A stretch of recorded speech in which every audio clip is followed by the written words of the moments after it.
Hallelujah. Maraming salamat po, Panginoong Hesukristo, kahit naman sa malakas na presensya na pinapadama niyo po sa oras na ito. Kahit naman sa mga mensahe po ng awitin, napakadakila po ng inyong pagtatapat sa bawat isa, sa bawat buhay ng inyong mga anak na nananalig, na nanampalataya po dyan sa inyo. You will never fail them, but you will, O Lord, fulfill your good promises.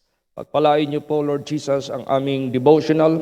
Patuloy niyo pong palakasin ang bawat buhay, bawat kaluluwa ng inyong mga anak, bawat pananampalataya, upang araw-araw na mga challenges na aming hinaharap ay itong lahat ay amin pong mapagtagumpayan. For God causeth us always to triumph. So, Lord Jesus, be with us in thine almighty way. Bless every one of your people this morning through your precious words. Kayo po nagsabi, ano man hingin nyo sa aking pangalan ay ipagkaloob ko. In Jesus' name, Amen. Everybody say, praise the Lord. Right, please be seated.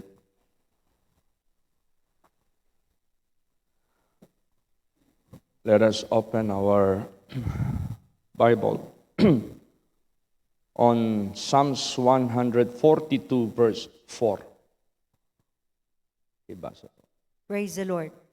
I looked on my right hand and beheld, but there was no man that would know me. Refuge failed me. No man cared for my soul. Yan. Merong mga pagkakataon sa buhay natin na nasa kagipitan tayo, nasa problema tayo, o anumang mga bagay sa buhay natin na may mga karamdaman tayo. Minsan, lilingon tayo sa kanan at kaliwa. Walang makakatulong sa atin. Walang makakapagbigay sa atin ng solusyon. Kaya nga sinasabi dito, I looked on my right hand and beheld, but there was no man that would know me. Refuge failed me. No man cared for my soul. Kasi sa pagkakataong ito po yung kalagayan ni David noon na he was cornered into a cave. No? Nasa cave siya . Tapos yung mga kaaway niya nag-abang sa labas at naglagay ng hukay at net para kung lalabas siya doon, sigurado mahuhulog siya at mahuhuli siya. Kaya hindi lang sa pagkakataong iyan, meron pang mga pagsubok sa buhay niya. Basahin natin Psalm 69 verse 20. Praise the Lord. Reproach has broken my heart, and I am full of heaviness. And I looked for some to take pity, but there was none, and for comforters, but I found none. Yes. Ganun po. Minsan nararamdaman natin yan, na parabagang wala nang makakabigay sa atin ng comfort. Minsan nararamdaman natin yan, hanap-hanap tayo dito sa sanglibutang ito, sa atin bang mga parents, sa atin bang mga kapatid, sa atin bang mga relatives. Minsan, sila mismo ay walang magagawa to comfort us, to relieve us from the pain, to solve our problem or whatever na para tayong nasasakal na masyado, nagigipit na masyado. Kaya sabi dito, reproach hath broken my heart, and I am full of heaviness. And I looked for some to take pity, but there was none. And for comforters, but I found none. May mga ganon po na kalagayan. Pero meron pong idea at counsel na ibibigay ang Diyos sa atin sa pamagitan ng kanyang banal na salita na meron tayong masusumpungan na magbibigay po sa atin ng solusyon, ng kagalingan, ng relief, o ano-ano pang mga bagay na hinahanap natin. Comfort, meron po. Pero, hindi lang si David ang nakaranas nito. Kahit pa man ang mga alagad ng Diyos noon, naranasan din nila yan. Basahin natin ang 2 Timothy 4:16. Praise the Lord. At my first answer, no man stood with me, but all men forsook me. I pray God that it may not be laid to their charge. Ayan. Kahit ganun man ang nangyayari sa atin, never curse people. Huwag natin silang i-curse. Ay, kahit hindi kayo nakikinig sa akin, hindi kayo tumutulong sa akin, in spite ako ay tumatawag na sa inyo, mabuti nga kayo na ang mamatay. Huwag nating i-curse ang mga tao. Mabuti nga yung kamalasan na darating sa iyo, huwag nating gawin yan. Bakit? Sapagkat yan ay magiging hindrance ng pagtulong ng Diyos sa atin. Yan yung magiging hindrance. Pag lumapit tayo sa Panginoon, magtataka na lang tayo. Walang answer dahil sa mga bagay na yan na dumating sa buhay natin. Gumagawa na tayo ng hakbang sa pagkakasala ng ating bibig o ng ating isip. Kaya keep yourself clean. Keep yourself away from iniquity, from any wickedness, para panahon na tayo ay hindi na makakita ng sino paman sa sanglibotang ito na makatulong sa atin. Meron pang isa na malalapitan natin na sure tayo ay hindi niya itatakwil. Kaya anong ginawa ni David? When I look to my right hand and to my left, no man would know me. Refuge failed me. Dahil dyan, anong ginawa niya? Para yan din ang gagawin natin pagdarating sa ganyang uri na sitwasyon sa buhay po natin. Basta anong ginawa niya? Psalms 142 verse 5. Praise the Lord. I cried unto thee, O Lord. I said, Thou art my refuge and my portion in the land of the living. Yan, meron pa tayong mapupuntahan. Meron pa tayong matatakbuhan. Kaya nga sabi niya, when I look to my right hand and to my left, no man would know me. Refuge failed me. But I cried unto the Lord, who is my refuge, who is my portion in the land of the living. Bakit na-mention niya yung in the land of the living? Kasi doon niya lang nakikita yung saklulo ng Diyos sa land of the living.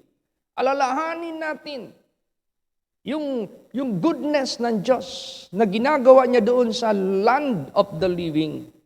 Kaya minsan, pag nakalimutan natin itong land of the living, akala natin wala ng solusyon, akala natin wala ng kagalingan, akala natin wala ng katapusan yung ating kabigatan sa sanglibutang ito.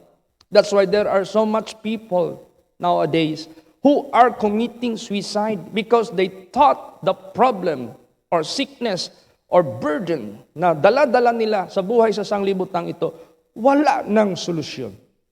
Wala ng katapusan. So, sabi nila, it's better to stop my existence. Magpapakamatay sila, tumatalon sa building, nagtatali ng liig, naghahang sa sarili, o minsan nagbabaril sa sariling ulo nila, o kaya tumatawid dyan sa release ng tren, pagdadaan yung tren, magpasagasa na lang sila, o dyan sa EDSA, na mabibilis ang takbo sa superhighway. Dahil hindi nila nakikita na nandyan in the land of the living, yung kasagutan. Kaya sabi ni David dito, I cried unto the Lord, Thou art my refuge and my portion in the land of the living. Kaya meron pang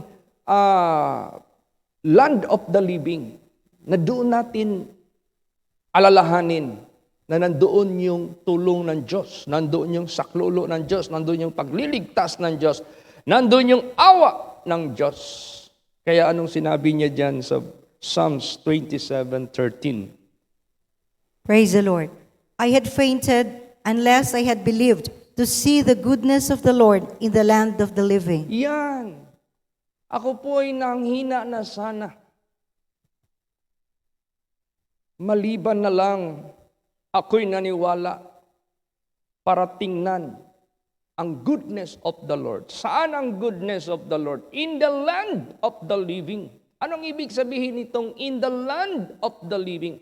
Is there any particular place here on earth na doon lang yung goodness of the Lord? That is not a place. That is the people na mga buhay sa harapan ng ating Panginoong Diyos. Anong klaseng buhay? Dahil sa kasalanan ng tao sa sanglibotang ito, napakaraming lumalakad na patay sa mata ng ating Panginoong Diyos. Dahil sa kasamaan ng mga tao na ayaw maglinis, ayaw magsisi, ayaw magpakumbaba, ayaw lalapit sa Panginoong Diyos. Kahit buhay sila physically, but spiritually, they are dead in the eyes of God. Samantalang yung mga taong naniniwala at sumusunod kahit paman sa kanyang kalooban, whether they are dead or alive, still in the eyes of God, they are living. And He is still the God of these people. So ibig sabihin, pag sinabing in the land of the living, ito yung mga tao na naniwala, sumunod sa buhay na Diyos. Patay man sila, buhay man sila ngayon, still God is the God of them. Praise the Lord. Kaya ganun. Anong sinabi ni Lord Jesus Christ? Anong ibig sabihin yan? In the land of the living. Basa. Matthew 22 verse 32. Praise the Lord. I am the God of Abraham and the God of Isaac and the God of Jacob.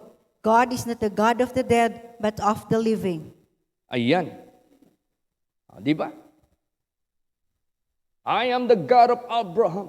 I am the God of Isaac. I am the God of Jacob. God is not the God of the dead, but He is the God of the living. Sino itong Abraham na ito? Sino itong Isaac na ito? Sino itong Jacob na ito? They were been dead already for so long time, but still, at this present, God can say, I am the God of Abraham. I am the God of Isaac. I am the God of Jacob. I am not the God of the dead, but I am the God of the living. Kaya pag sinabing living, ito yung mga taong sumampalataya, nanalig, sumunod sa kalooban ng ating buhay na Diyos. Sila yan. Kaya yan ang gusto ng ating Panginoon Diyos. You want the goodness of the Lord will be upon you? You should belong to the land of the living. And who are these?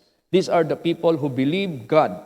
In spite sa mga pagsubok na dumating sa buhay nila, they never change yung faith nila sa Diyos. In spite sa mga inutos ng Diyos sa kanila na napakahirap gawin, they believe and obey. Imagine that yung inutos ng Diyos kay Abraham una. Depart from your place, depart from your kindred, depart from Haran, and walk to the land which I show you, that I shall give unto you as an inheritance. Mahirap yan. Di yan basta-basta. Ano pa? Offer your son, your only son, unto me as a burnt offering. Napakahirap kaya gawin yan. Pero dahil naniwala si Abraham, that God will be will be faithful to His promise na imumultiply niya ang kanyang seed. Kaya, ganon. Ganon din si Isaac, ganon din si Jacob. Si Jacob, hindi niya pinakawalan yung blessing ng Diyos, which is inheritance, which is salvation sa buhay natin. Kaya ganon po, kailangan we should belong to the land of the living. Para kung wala ka nang mapupuntahan sa sanglibutang ito, maalaala mo, there is one that you will be your refuge. There is one that will be your portion, which is in the land of the living.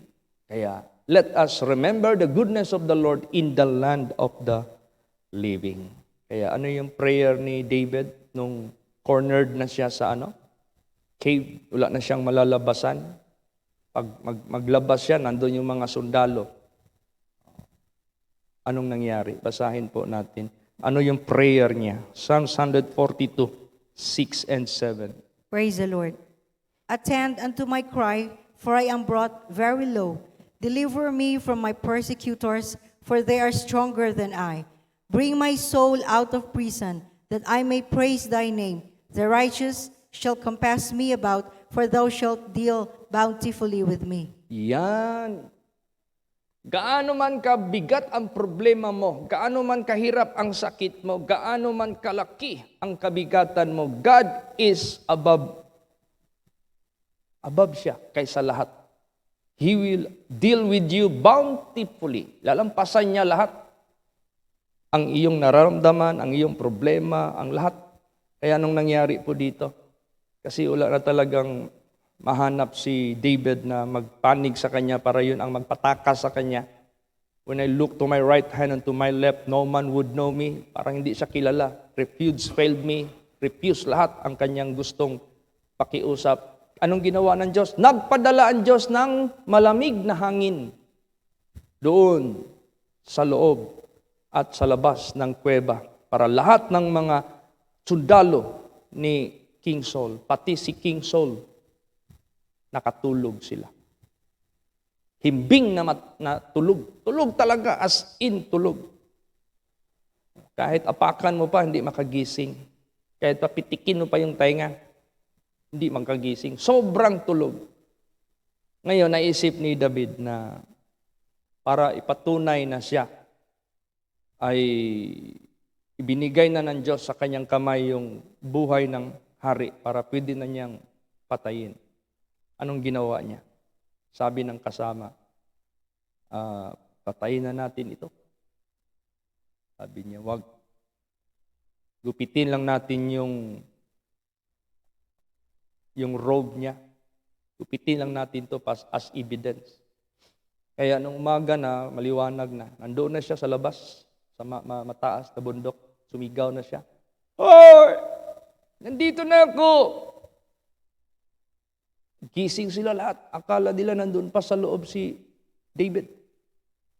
Pagtingin nila, nandoon na nga. Sabi ni David, tingnan niyo! Itong balabal na ginupitan ko ng hari, kung gusto ko lang patayin siya, sa panahon na yun, pinatay ko na siya. But I will not touch the God's anointed. So yung deliverance na binigay ng Diyos sa kanya, bakit? Hindi siya gumawa ng hakbang na pagkakasala. Imbis patayin niya si King Saul, hindi niya pinatay. So walang hadlang. Sa isip mo lang, alam na ng Diyos yung plano mo eh. Whether you will commit iniquity or not. Kaya, ganun. Pag iniwanan ka, pag nirefuse ka ng mga tao, huwag mo silang i-curse. Kaya nga sabi ni Paul, Lord, please, do not lay charge against them. Kahit iniwan nila ako, kahit walang tumayo para dipinsahan ako, huwag mo silang hatulan sa kanilang kapahamakan. Kaya ganun po sa buhay natin. Always remember the goodness of the Lord in the land of the living. Si David, he belong in the land of the living. Si Daniel, Shadrach, Meshach, Abednego, the prophets who are faithful unto the Lord, they belong in the land of the living. The disciples, they belong in the land of the living. Kung paano sila sinamahan ng ating Panginoong Diyos. Ganon din po tayo dito sa sanglibutang ito. Kaya, ang question ngayon, if the Lord will deal with you bountifully, if God will heal your sickness, if God will deliver you from your problems and whatever miracle na pinirform ng Diyos sa buhay mo, what will be yung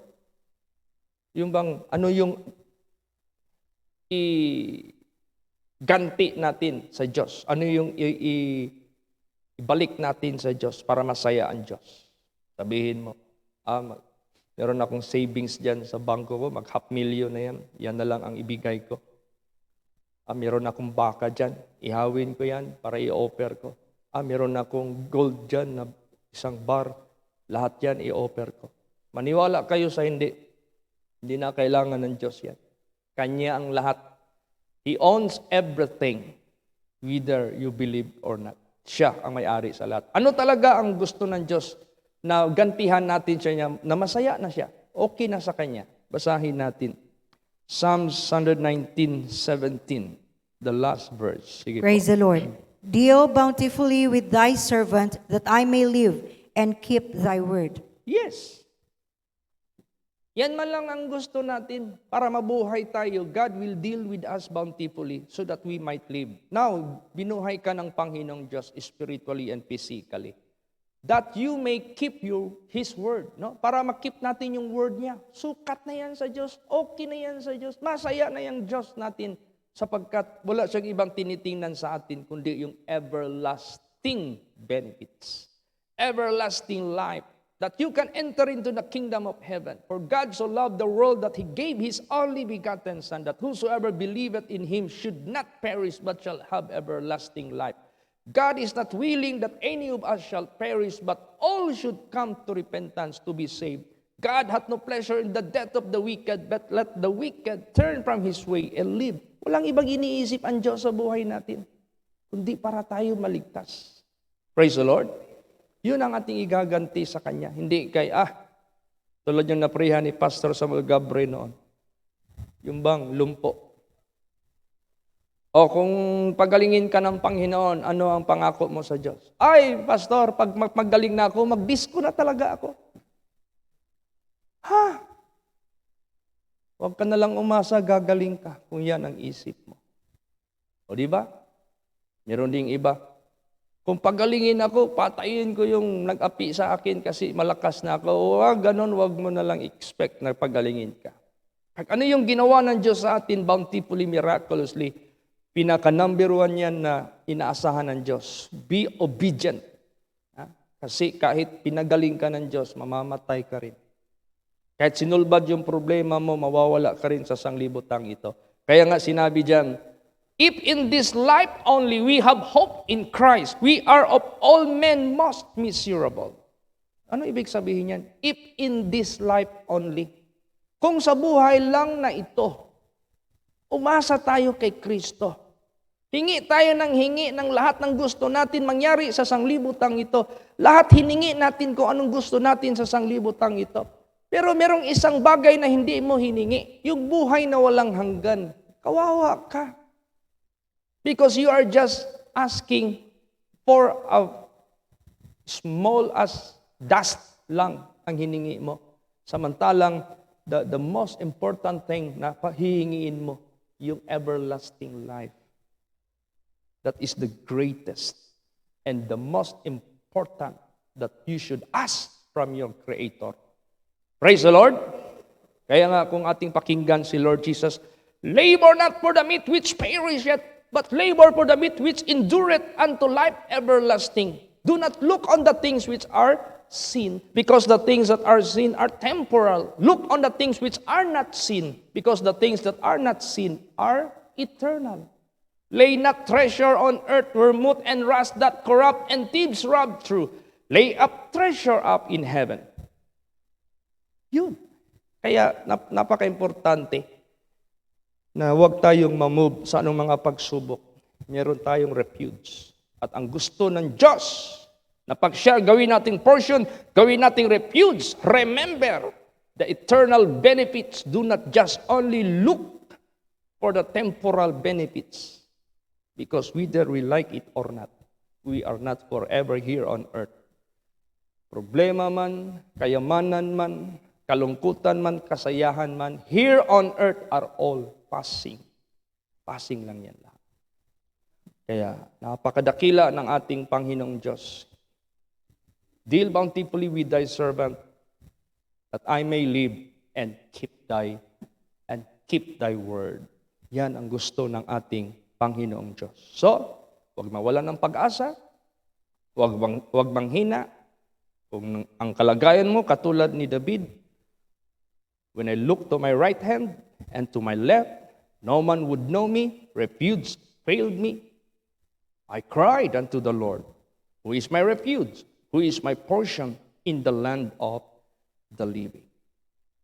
Kahit sa tingin mo, stronger than you, yung kaaway mo, meron pang stronger than them, which is our Lord Jesus Christ. Kaya, don't be discouraged. Be of good courage. Be brave. Trust in the Lord, and He will sustain you. Praise the Lord. So, therefore, laging alalahanin natin the goodness of the Lord in the land of the living. Who are these living? These are the people who believe and obey God. Naniwala at sumunod sa Diyos. Sila yung mga buhay. Be among them. You should be counted among them so that you shall have portion and refuge who is the living God. Praise the Lord! Magsitayo po ang lahat. Let us all pray. Hallelujah. How great thou art, O Lord my God. Maraming salamat po, Panginoong Kristo. Napakadakila niyo po na Diyos naming pinaglilingkuran. You are the same yesterday, today, and forever. You have said, all power is given unto me, both heaven and in earth. Kaya pagpalain niyo po, Lord Jesus, ang bawat buhay ng inyong mga anak. Sustain them by your precious word so that their faith, our faith, O Lord of God, shall not diminish, shall not, O Lord of God, even faint. Hindi, lagi kaming magpakalakas dyan po sa inyo. Only through you, only by you, we shall triumph in this world. Marami pong salamat. Patuloy niyo pong samahan ang bawat isa ng inyong mga anak. Pagpalain niyo po ang aming service mamayang gabi. Kayo po ang patuloy sa pag-bless, sa pagdala sa mga yapak ng inyong mga anak dito po sa inyong sanktuaryo. At lahat na laging sumusubaybay sa live, pagpalain niyo po sila, Lord Jesus. Bigyan niyo po sila ng good hearing and understanding sa pagpakinig ng inyong mga banal na salita, so that none of those words of thine, O Lord of God, shall be wasted, but all these words of thine, O Lord of God, will be kept. Maingatan po ng bawat isa. Kaya thank you for your mighty presence. Thank you for being with us. Patuloy niyo pong proteksyonan ang lahat ng inyong mga anak sa buong Pilipinas at sa buong mundo. Balutin niyo po kami ng inyong banal na dugo na walang mga COVID-19 na makapagdapo po sa amin, lalo't na yung mga anak ninyo na mga frontliners na nagtatrabaho sa mga hospitals, nagtatrabaho sa mga lugar na peligro. Bigyan niyo po sila ng protection. At lahat ng inyong mga anak, bigyan niyo po ng kagalakan, kapayapaan sa isip at sa puso. At patuloy niyo po kami lagi hawakan hanggang sa inyong pagbabalik. Marami pong salamat. Kayo po nagsabi, anuman hingin niyo sa aking pangalan ay ipagkaloob ko. In Jesus' name, Amen. Everybody say, praise the Lord. God bless.